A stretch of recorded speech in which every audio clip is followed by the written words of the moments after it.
नमस्कार दोस्तों, स्वागत है आपका मेरे YouTube चैनल एसएससी एग्जाम पाइथफाइंडर में। और आज हम लेके आए हैं ज्योमेट्री के कुछ चुनिंदा प्रश्न जो कि सभी प्रतियोगी परीक्षाओं में बहुतायत मात्रा में पूछे जाते हैं।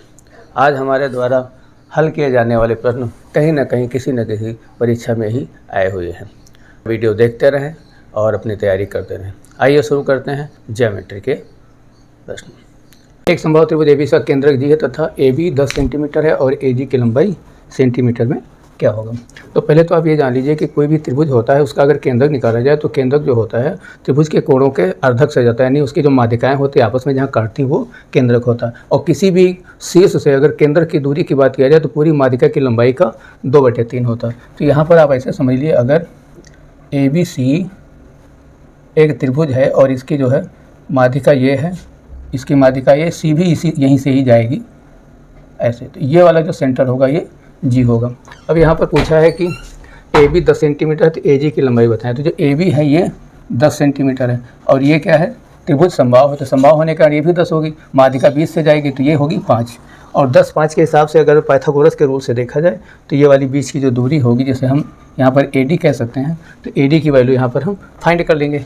तो जो AD की वैल्यू होगी वो होगी 10 का स्क्वायर माइनस 5 का स्क्वायर, जो कि आ जाएगा 25, 10 हटा करके 75, और ये क्या होगा अंडर रूट में, तो अंडर रूट 75 आ जाएगी, जिसे हम लिख सकते हैं 5√3।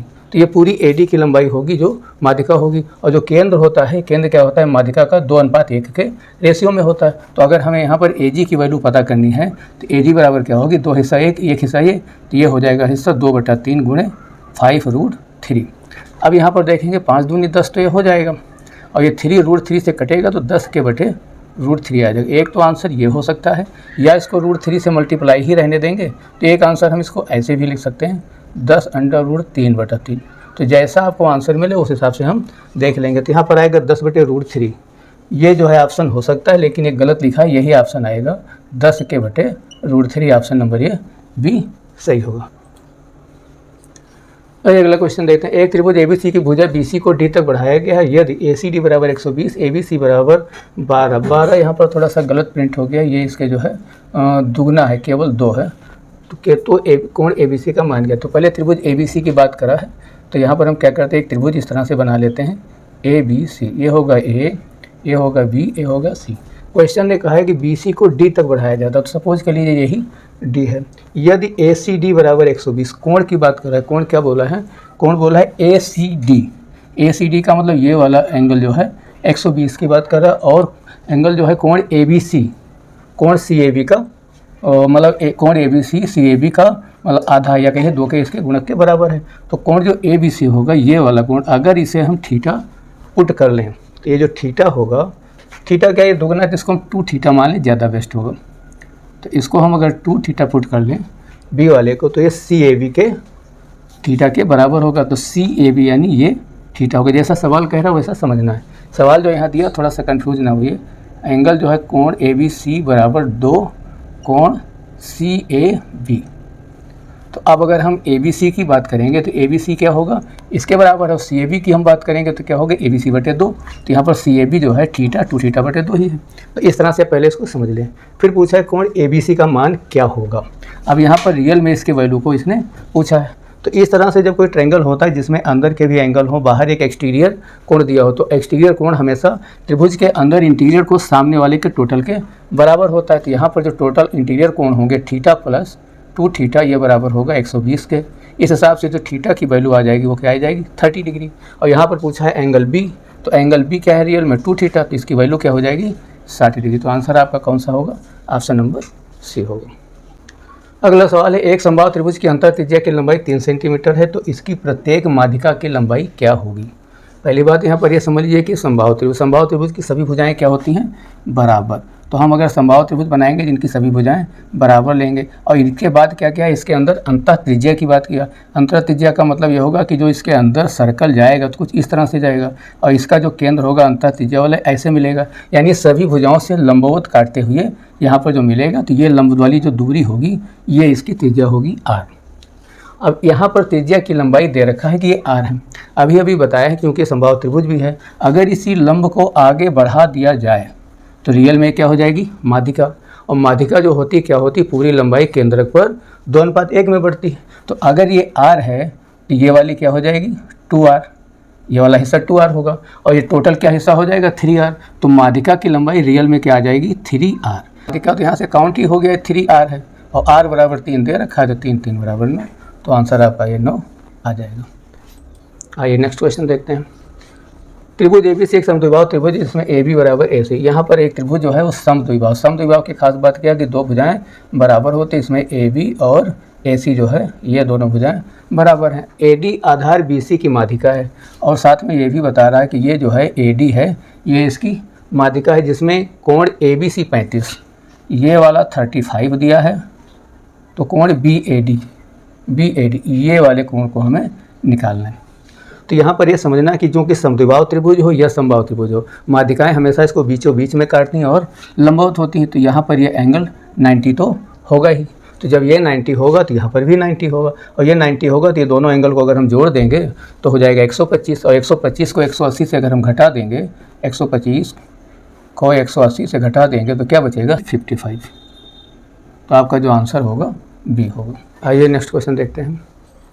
अगला सवाल, यदि किसी त्रिभुज का कोण समद्विभाजक विपरीत भुजा को समद्विभाजित करता है तो वह किस प्रकार का त्रिभुज है। अगर एक कोण हम यहाँ पर ये लें, इसका अगर आधा काटें तो सामने वाली भुजा को भी ये आधा काटता। ऐसी कंडीशन में दो ही तरह का त्रिभुज हो सकता है, या तो त्रिभुज समबाहु त्रिभुज होगा या समद्विबाहु। यहाँ समबाहु का नाम लिया नहीं गया, इसलिए आंसर समद्विबाहु सही होगा। इसमें एक त्रिभुज ए बी सी, जहाँ पर ए बी ए सी बराबर है और बी ए सी 40 है।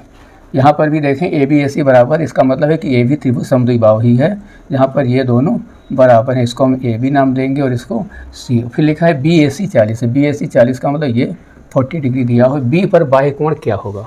अब बी पर बाह्य कोण तो दो तरफ से बनेगा, इधर से भी और इधर से भी, लेकिन हम इस साइड के हिसाब से चलेंगे तो बी पर बाह्य कोण हम क्रम के हिसाब देखेंगे तो ये हमें निकालना होगा। अब यहाँ पर यह समझना है कि ये अगर साइड दोनों बराबर हैं तो ये एंगल और ये एंगल क्या होंगे, बराबर होंगे, और तीनों का टोटल क्या होगा 180। तो 180 से अगर हम 40 माइनस कर देंगे तो ये आ जाएगा 140, और 140 का आधा कर देंगे तो ये दोनों आ जाएंगे 70। तो जब ये दोनों एंगल 70 आ जाएंगे, ये पूरी लाइन 180 की है, तो 70 180 से जब हम माइनस कर देंगे तो बचेगा ये 110। तो जो इसका बाह्य एंगल कोण होगा वो 110 होगा। ऑप्शन नंबर सी सही होगा। ये जितने क्वेश्चन पूछे जा रहे हैं कहीं ना कहीं किसी न किसी एग्जाम में ही आए हुए हैं। आइए नेक्स्ट क्वेश्चन देखते हैं। त्रिभुज ए बी सी एक त्रिभुज है और भुजाएं ए बी बी सी सी ए को क्रमशः ई एफ और जी तक बढ़ाया गया। यह सवाल कुछ इस तरह से बता रहा है कि हम सपोज कर लेते हैं कुछ ए बी सी इस तरह का त्रिभुज, इसको समबाहु मत मानिए, बस हाँ समबाहु जैसा लग रहा है। तो यहाँ पर दिया है कि ए बी बी सी और सी ए को, यानी ये जो भुजा है इसको भी आगे बढ़ाया जाता है, इसको भी आगे बढ़ाया जाता है और इसको भी आगे बढ़ाया जाता है। एक सवाल के कहने के अनुसार इस तरह से कुछ बना हुआ है, और जहाँ जहाँ बढ़ाया जाता है उसको नाम दिया है ई एफ और जी। यदि कोण सी बी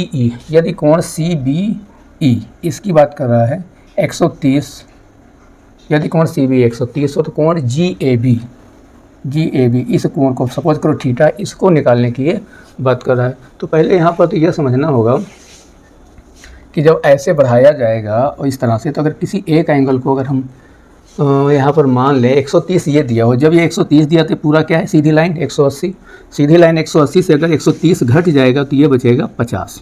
यहाँ पर एक दूसरा एंगल भी दिया था ए सी एफ भी 130 है, तो ए सी एफ अगर ये 130 है तो ए भी 50 होगा, और जब दोनों ये 50-50 होंगे तो ये हो जाएगा 80, और जब ये 80 हो जाएगा तो इसको हम 180 से हटाएंगे तो ये आ जाएगा आंसर आपका 100। तो यहाँ पर जो इसका आंसर होगा वो 100 होगा। चलिए नेक्स्ट क्वेश्चन देखते हैं। त्रिभुज ए बी सी में कोण बी 60 और कोण सी 40 है। यहाँ पर फिर हम एक त्रिभुज बना लेते हैं। त्रिभुज ए बी सी, ये ए है, ये बी है, ये सी, बी 60 लगना चाहिए तो ये 60 है, और कोण सी 40 है, ये 40 जैसे ये 40 है। ए डी और ए क्रमशः ए कोण ए के समद्विभाजक और बी सी पर लंब है। ए डी कोण ए का समद्विभाजक है, तो कोण ए का समद्विभाजक करेंगे तो ये एकदम बीचों बीच कोण से जाएगा और बीच में काटेगा, तो इस हिसाब से इसका जो है दोनों तरफ साइड बराबर होगी। फिर कह रहा है कि बी सी ए ई अच्छा ए डी और ए, तो ए डी तो समद्विभाजक हो गया, और ए ई जो है वो बी सी पर लंब है। अगर ए ई जो है बी सी पर लंब है तो ऐसी कंडीशन में लंब जो आएगा वो करीब एंगल ये 60 बड़ा इधर है, तो इसका जो है लंब भी करीब यहाँ पर आएगा, तो ये ई यहाँ पर होगा। ये आपको यहाँ समझना है। ये मेरा है? हाँ तुम्हारा पूरा पूरा। भैया खा लिया हाँ। सब। कोण ई ए डी का माप क्या? कोण ई ए डी यानी ये वाला जो पतला वाला कोण है, हमें इसी की वैल्यू ज्ञात करनी। तो यहाँ पर एक चीज़ ध्यान देना है, वो ये है कि ये जो है इसको बीचों बीच जो काट रहा है और ये लंबवत है, तो ये तो एंगल हो गया 90।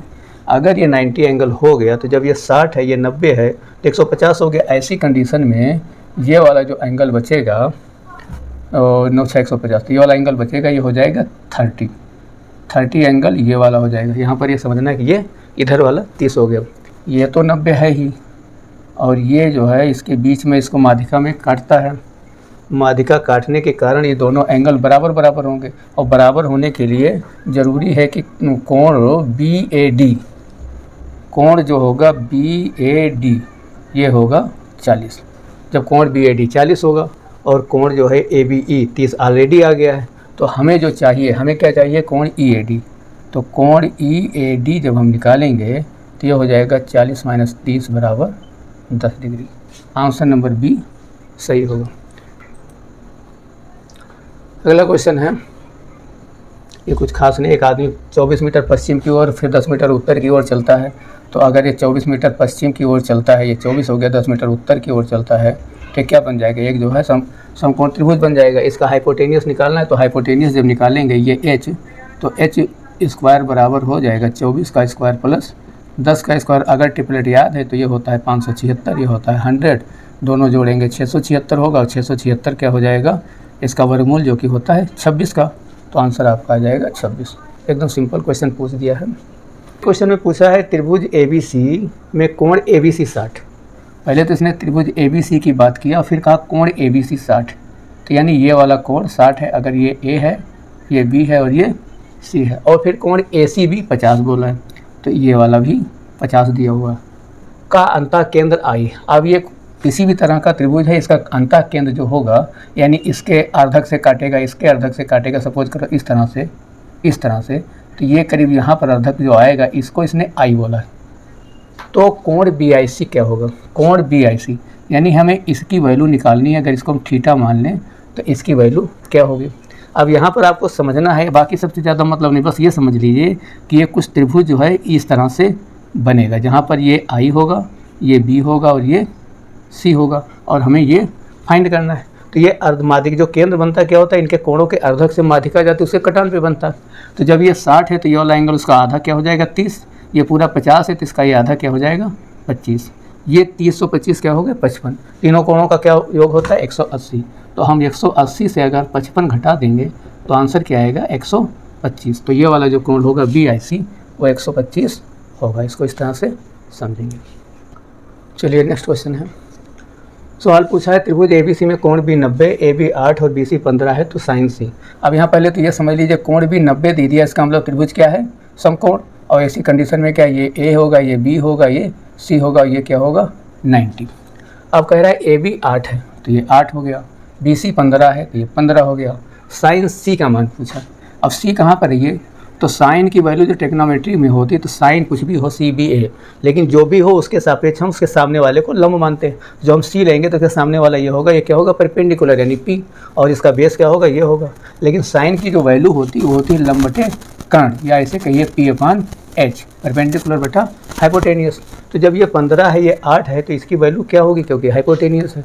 अगर ट्रिपलेट याद होगा तो 15 और 8 का जो ट्रिपलेट होता है वो 17 होता है। तो ये वाली जो डिस्टेंस होगी, मतलब हाइपोटेनस जो होगा H, वो 17 होगा। तो साइन C का जो मान होगा वो ऊपर P की जगह 8 होगा और इसकी जगह 17। तो आंसर क्या आएगा? 8/17, जो कि ऑप्शन नंबर 2 सही होगा। इसमें आबलिक लगाना भूल गया। आइए नेक्स्ट क्वेश्चन देखते हैं। यदि एक समकोण त्रिभुज की भुजाएं 3 क्रमागत पूर्णांक है, तो सबसे छोटी भुजा की लंबाई क्या होगी? पहले ये समझ लीजिए कि जो ट्रिपलेट होता है, ट्रिपलेट का मतलब पाइथागोरस रूल के अनुसार बेस प्लस परपेंडिकुलर के स्क्वायर का जो टोटल होता है वो हाइपोटेनियस के स्क्वायर के बराबर होता है। तो ये इसे ट्रिपलेट कहा जाता है। इस ट्रिपलेट में आता है आपका 3, 4, 5।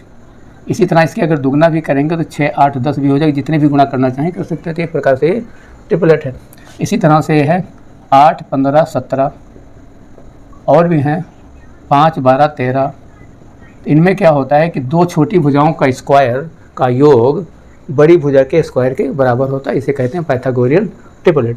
तो यहाँ पर ये कहा है कि यदि एक समकोण त्रिभुज की भुजाएं 3 क्रमागत पूर्णांक हैं, भुजाएं भी हैं और 3 क्रमागत पूर्णांक भी हैं, और क्या है वो समकोण त्रिभुज, तो ऐसी केवल ऐसी और ऐसी केवल एक ही ट्रिपलेट होता है, वो होता है 3 4 5, क्योंकि क्रम में 3 4 और 5 हैं और इन दोनों का स्क्वायर का योग 3 और 4 के स्क्वायर का योग 5 के स्क्वायर के बराबर होता है। इसके जैसे ऊपर जाएंगे कोई भी ट्रिपलेट लेंगे वो क्रमवार नहीं होगा, इसलिए इसका जो आंसर होगा 3 4 5 होगा। उसमें सबसे छोटी भुजा पूछा है तो 3 4 में सबसे छोटी भुजा 3 यूनिट होगी। नेक्स्ट क्वेश्चन देखते हैं। त्रिभुज ABC में D और E क्रमशः AB और AC पर 2 बिंदु हैं। पहले तो ये समझ लीजिए कि त्रिभुज ABC कुछ इस तरह से होगा। D और E क्रमशः AB और AC पर 2 बिंदु हैं। AB और AC पर 2 बिंदु D और E हैं, जो कि DE और BC के पैरेलल हैं। यानी ये जो BC है ये D से अगर इसको मिलाएं तो ये भी क्या है, इसके पैरेलल है। अब दिया है DE त्रिभुज ABC को 2 बराबर क्षेत्रों में समद्विभाजित करता है। DE त्रिभुज ABC को 2 बराबर क्षेत्रों में, यानी इस तरह से बिंदु हैं कि इनका क्षेत्रफल क्षेत्र भी जो है लगभग बराबर है। तो हम यहाँ पर D ना मान करके यहाँ पर माने कि जहाँ से लगे कि हाँ क्षेत्रफल बराबर ये होगा, ये D है और ये E है, ठीक है। तो DB अनुपात AB का मान ज्ञात कीजिए। DB अनुपात AB का यहाँ पर ये मान ज्ञात करना है। और यहाँ पर क्या दिया है, इनका जो है क्षेत्रफल अगर ये A1 है और ये A2 है तो ये बराबर है, यानी यहाँ पर कंडीशन के अनुसार बता दिया है A1 बराबर A2। ये क्षेत्रफल की बात करें, क्षेत्रफल A1 बराबर A2। तो यहाँ पर एक चीज़ ध्यान लेके अब यहाँ पर ध्यान से देखें तो त्रिभुज ABC और त्रिभुज ADE दोनों समरूप त्रिभुज हैं। समरूप त्रिभुज की खास बात क्या होती है कि सेम कोण और आकार के हैं, जबकि उनकी साइड्स बराबर नहीं होती, कोण उनके बराबर होते हैं। तो जो ये कोण A है दोनों में का मैंने कोण D कोण B के बराबर, कोण E कोण C के बराबर, इसलिए त्रिभुज ADE और त्रिभुज ABC समरूप हैं। समरूप त्रिभुजों के साथ साथ ये भी बता दिया है कि इसका क्षेत्रफल बराबर है। तो अगर हम त्रिभुज AE लें, ADE, त्रिभुज ADE बटे त्रिभुज ABC, अगर इनके हम क्षेत्रफल की बात करें तो जो ADE का क्षेत्रफल अगर A है तो एक त्रिभुज अगर हम इसको क्षेत्रफल A मानेंगे तो ये वाला त्रिभुज ये क्या होगा, इस क्षेत्रफल के साथ साथ ये भी तो शामिल होगा पूरा, तो ये हो जाएगा 2A। इसका मतलब क्षेत्रफल का अनुपात क्या होगा, ये A तो 1 से कट ही जाएगा, तो यानी इन दोनों त्रिभुजों के जो क्षेत्रफल का अनुपात होगा वो 1/2 होगा। और आपको ये पता होना चाहिए क्षेत्रफल के वर्गमूल का अनुपात उनके साइड के अनुपात के बराबर होता है, क्योंकि क्षेत्रफल में स्क्वायर फॉर्म होता है, वर्गमूल वर्ग में होता है। तो ऐसी कंडीशन में अगर हमें BD और AB का अनुपात लेना, अनुपात में पूछा है BD बटा AB, BD कौन सा है ये वाला और AB कौन सा है पूरा वो वाला। तो इस कंडीशन में अगर हम देखेंगे यहाँ पर हम लेंगे BD, यहाँ से ले लेते हैं तो ये हो जाएगा BD बटा ये और बटा BA यानी AB बराबर, फिर इसका क्षेत्रफल जो होगा तो BD का क्षेत्रफल जो होगा वो A ही है, क्योंकि ये भी A बराबर हम A2 A1 खाली समझने के लिए लिखे थे और यहाँ पर जो है खाली इसे समझ लिए A तो A भी A है। लेकिन जब हम बात AB की करेंगे, ये BD की बात किए तो BD तो A है, AB की बात करेंगे तो पूरा शामिल हो जाएगा, तो ये क्या हो जाएगा 2A। वैसे तो 1/2 है यहाँ हम निकाल चुके हैं, लेकिन यहाँ समझने के लिए तो जब ये A और ये कट ही जाएगा तो ये हो जाएगा 1/2। रियल में यही इसका आंसर भी होगा, तो ऑप्शन नंबर बी ही सही होगा। अगला क्वेश्चन फिर दिया, 2 समरूप त्रिभुज ABC और PQR के परिमाप क्रमशः 36 और 24 हैं। यदि PQ बराबर 10 तो AB क्या। यहाँ पर पहले यह समझना है कि ABC और PQR के परिमाप 36 और 24 हैं, यानी त्रिभुज ABC का 36 है परिमाप और त्रिभुज PQR का 24 है। ये क्या है, इनके परिमाप है। तो जब ये परिमाप हैं तो अगर हम इन्हीं के अनुपात की बात कर लें 36/24 तो वास्तव में कट करके क्या आ जाएगा 3/2, यानी इनके परिमाप में जो संबंध है वो क्या है 3/2 का। अब यहाँ पर PQ 10 दिया, तो जैसे क्रम में PQR पहले 2 टर्म है उसी तरह AB पूछा भी AB पहले ही 2 है, तो PQ वाला 2 अनुपात में है और AB वाला 3 अनुपात में।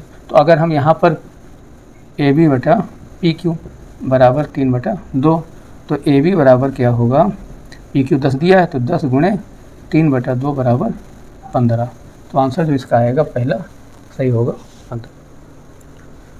चलिए अगला क्वेश्चन देखते हैं। एक वर्ग ABCD के अंदर त्रिभुज BEC एक समबाहु त्रिभुज, पहले तो एक वर्ग बताया, वर्ग के अंदर एक समबाहु त्रिभुज है। यदि CE और BD O पर प्रतिच्छेदित करते हैं तो BOC, इसका मतलब यह है कि BC नीचे रखना होगा। तो ये पर ध्यान रखिए कि कुछ ऐसा वर्ग बनाइए, फिगर जैसा वो कह रहा है, ये आप समझ लीजिए कि एक वर्ग है।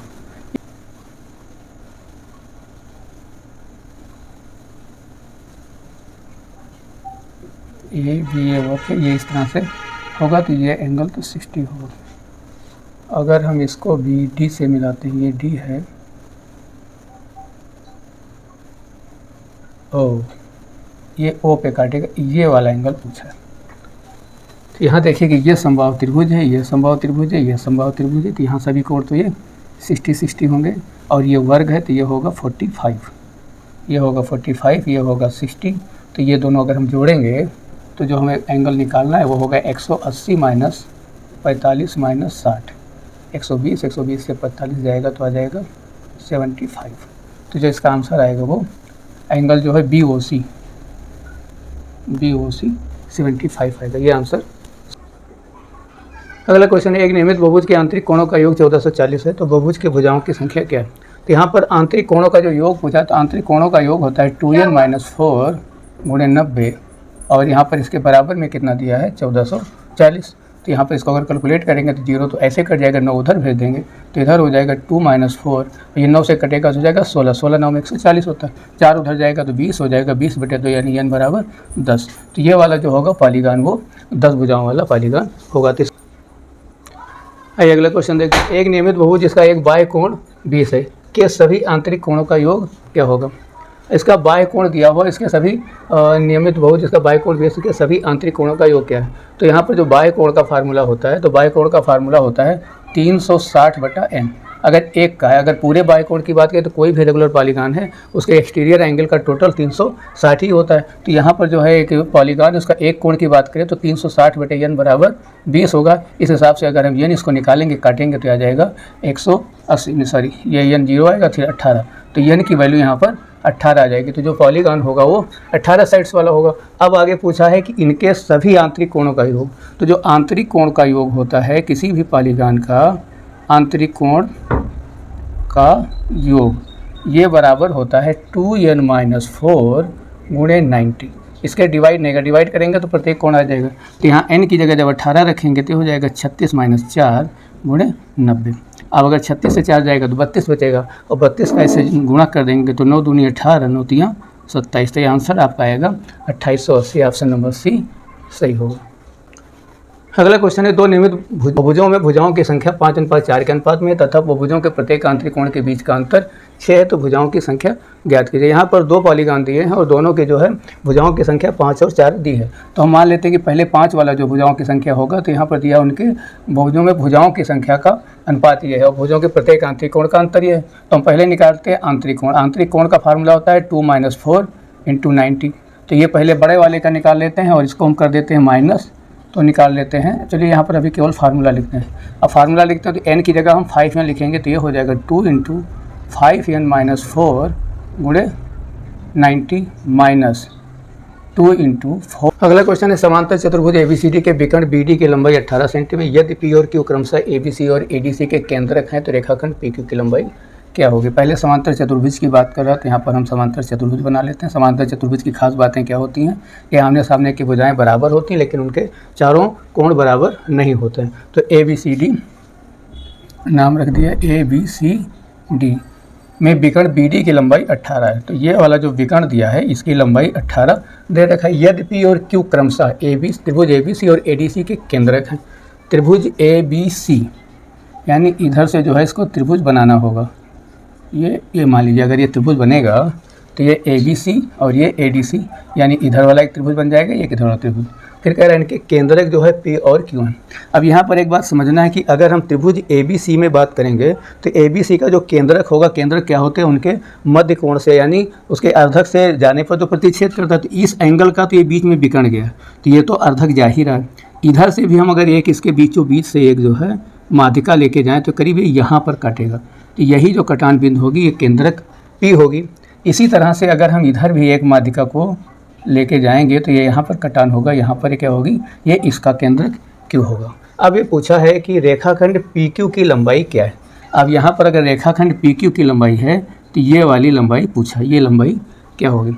तो सबसे पहले ये समझ लेना है कि किसी भी त्रिभुज, जैसे कि ए बी और ये सी त्रिभुज दिया है, तो ए बी सी त्रिभुज का जो माध्यिका होती है, कि ये जो केंद्रक होता है वो माध्यिका को 2:1 में काटता है। तो यहाँ पर तो पहले ये जान लिए कि ये विकर्ण जब इसको काटेगा तो ये पूरी माध्यिका या कहिए इसका विकर्ण जो 18 था, तो यहाँ पर ये इसकी हाइट हो जाएगी, मतलब लंबाई हो जाएगी 9, यानी इधर वाली यहाँ से जो माध्यिका बनेगी ये 9 हो जाएगी। और 9 को जब हम 2 और 1 अनुपात में बांटेंगे तो ये वाला हिस्सा जो होगा जहाँ पर काटेगा ये वाला 3 और इधर वाला 6 होगा। इसी तरह से ये 6 होगा और ये 3 होगा, ये 3 होगा और ये 6 होगा। तो हम अगर यहाँ से देख पा रहे हैं तो पी क्यू की जो लंबाई होगी वो होगी 3 और 3, 3 + 3 = 6। इसका आंसर जो है 6 सेंटीमीटर सही होगा। केवल कंसेप्ट के बेस पर ये आधारित था, कुछ लगाना इसमें नहीं था।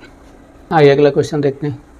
चक्रीय चतुर्भुज ABCD के विकर्णों AC और BD का प्रतिच्छेद बिंदु P है और यदि कोण APB 64, CBD 28, तो कोण ADB की माप क्या? पहले समझ लीजिए कि चक्रीय चतुर्भुज ABCD के विकर्णों AC और BD। तो जब कोई चक्रीय चतुर्भुज होता है तो चक्रीय चतुर्भुज की खास बात यह होती है कि वो एक सर्किल के अंदर होता है। तो सपोज कर लिए कि चतुर्भुज कुछ इस तरह का है, क्योंकि चतुर्भुज में कोई साइड बराबर हो इसकी कोई गारंटी नहीं है। अब अगर यहाँ पर इस तरह का चतुर्भुज है, चक्री का मतलब जिनके चारों बिंदु किसी सर्कल के वृत्त पर हो, तो यहाँ पर हम मान के चलते हैं ये A है, ये B है, ये C मतलब C और D है। ये विकर्णों AC और BD का प्रतिच्छेद बिंदु P है। तो अगर हम इसको इससे मिलाते हैं और इसको इससे मिलाते हैं, थोड़ा सा टेढ़ा हो गया तो समझ लीजिए। तो यहाँ पर ये बिंदु जो होगा ये P होगा, जैसा कि सवाल कह रहा है।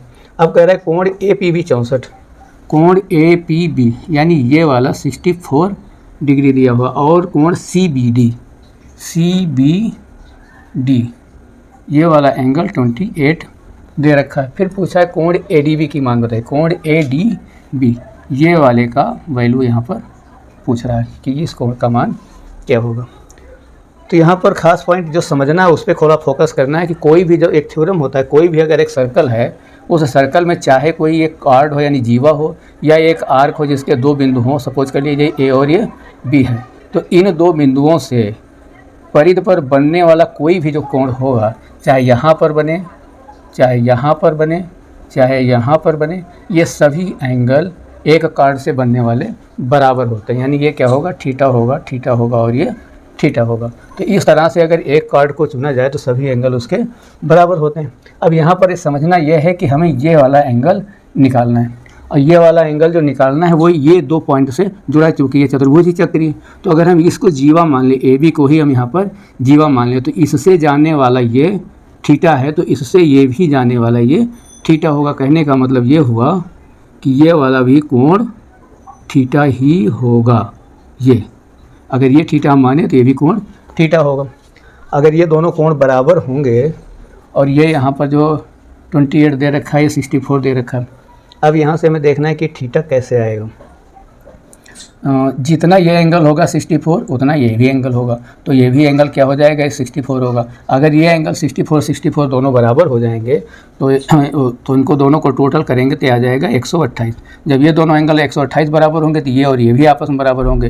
तो यहाँ पर ये देखना है कि 128 प्लस कौन से? ये दोनों एंगल। अगर इन दोनों एंगल का हम इसमें वैल्यू थोड़ी देर के लिए मान लेते हैं, अल्फ़ा ले लेते हैं। अगर ये अल्फ़ा हो तो 2α = 360 होगा, क्योंकि ये चारों तरफ से पूरा एंगल 360 होगा। ऐसी कंडीशन में 128 इसमें से घट जाएगा तो अल्फ़ा बराबर आ जाएगा 128। अगर इसमें से हम घटाएंगे, 12 घटा देंगे तो 240, 8 और घटा देंगे तो 232, 232/2, 232/2 अगर करेंगे तो आ जाएगा 116 यानी 116।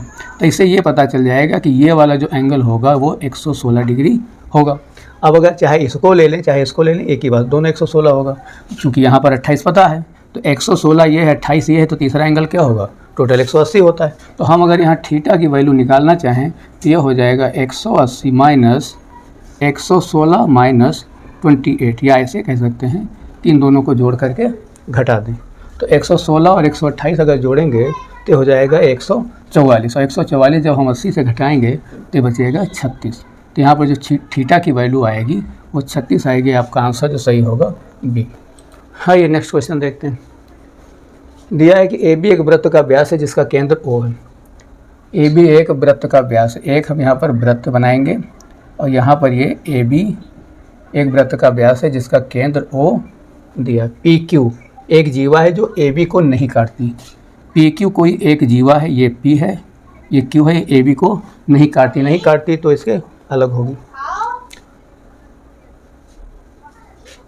जो AB को नहीं काटती, AP और BQ को मिलाएं, AP और BQ को मिलाएं। यदि कोण BAP बराबर कोण ABQ,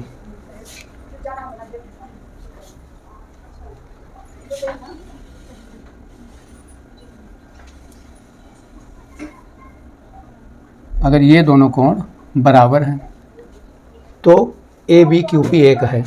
अब यहाँ पर ये दोनों कोण बराबर हैं तो भी, नहीं है तो भी, क्योंकि ये दोनों चारों बिंदु कहाँ हैं, एक परिध पर हैं, और एक परिध पर होने के कारण एक प्रकार का ये जो है परिध के अंदर जो चतुर्भुज बनेगा तो कहीं ना कहीं ये चक्रीय चतुर्भुज तो है ही एक प्रकार से। लेकिन चतुर्भुज की जो आमने सामने की जो भुजाएं होती हैं वो क्या होती हैं, बराबर और पैरेलल। और चूंकि यहाँ पर जो है ये पैरेलल तो है नहीं, ये दोनों नीचे की तरफ झुका है, तो ये एक प्रकार का क्या है, ये समलंब। तो यहाँ पर जो आंसर आएगा वो आएगा चक्रीय समलंब चतुर्भुज। आइए अगला क्वेश्चन देखते हैं।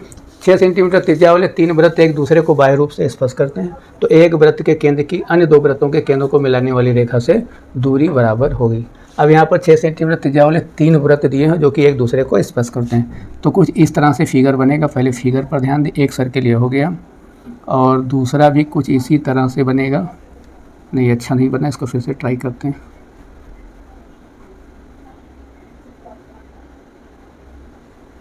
ये दूसरा हो गया और एक जो तीसरा बनेगा वो कुछ इस तरह से होगा कि तीनों से स्पर्श करते हुए, बस केवल समझने के लिए जान लीजिए। तो यहाँ पर नाम लिखते हैं 3 वृत्त। इसका जो होगा केंद्र ये, और इसका एक केंद्र ये होगा और इसका केंद्र ये होगा, और सभी की जो है त्रिज्याएं बराबर हैं। अब क्या कह रहा है, एक दूसरे को एक वृत्त के केंद्र की अन्य 2 वृत्तों के केंद्रों को मिलाने वाली रेखा से दूरी बराबर है। एक वृत्त के केंद्र की, चाहे इससे मिलाएं, दूसरे वृत्त के केंद्र से मिलाने वाली रेखा। अब यहाँ पर यह समझना है कि ये क्या है, त्रिज्या, और त्रिज्या कितनी दी है, 6 सेंटीमीटर। तो ये 6 है, ये भी 6 है, ये 6 है, ये भी 6 है, ये 6 है, ये भी 6।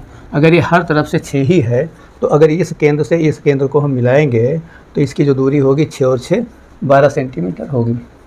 एक वृत्त के केंद्र की अन्य 2 वृत्तों के केंद्र को मिलाने वाली रेखा, एक वृत्त के केंद्र से अन्य 2 वृत्तों को केंद्र को मिलाने वाली रेखा से दूरी बराबर, ये अगर है और यहाँ से इस दूरी को, ये जो 2 केंद्रों को मिलाने वाली रेखा है वो इससे कितना दूर है, यानी ये वाली डिस्टेंस को पूछा गया। तो यहाँ पर समझ लीजिए कि एक प्रकार का समबाहु त्रिभुज बन जाएगा केंद्रों को मिलाने वाली, और केंद्रों को मिलाने वाली समबाहु का त्रिभुज होगा जिसकी साइड 12 होगी। इसको अलग से ऐसे समझ सकते हैं कि ये एक प्रकार का समबाहु त्रिभुज होगा और जिसकी साइड ये 12 होगी, और इसके हमको माध्यिका की लंबाई निकालना है। तो ये जब 12 होगी तो ये भी 12 और ये 6 है, ये पाइथागोरस के रूल से निकालेंगे तो ये वाली जो केंद्र को मिलाने वाली दूरी अगर d मान लिया जाए तो ये बराबर हो जाएगी 12 का स्क्वायर माइनस 6 का स्क्वायर का अंडर रूट। बस यही यहाँ पर कैलकुलेट करना है। तो 12 144 होता है, 6 का 36 होता है, तो 44 से 36 घट जाएगा, क्या आएगा 108। और 108 को हम क्या कर सकते हैं, वर्गमूल इसको हम अगर करेंगे तो यह आएगा 36 × 108। तो 36 × 108 का मतलब हो जाएगा 6√3 सेंटीमीटर। ये आपका आंसर आएगा 6√3। ऑप्शन नंबर 2 ये गलत लिख गया है, इसको लिखना था ऐसे 6√3। तो ये रहा हमारा आज का मॉक टेस्ट का वीडियो जो कि ज्योमेट्री पर आधारित था। उम्मीद है आपको पसंद आया होगा। अगर हमारा पसंद आया तो हमारा वीडियो देखते रहें, दोस्तों को शेयर करें और लाइक करें। धन्यवाद।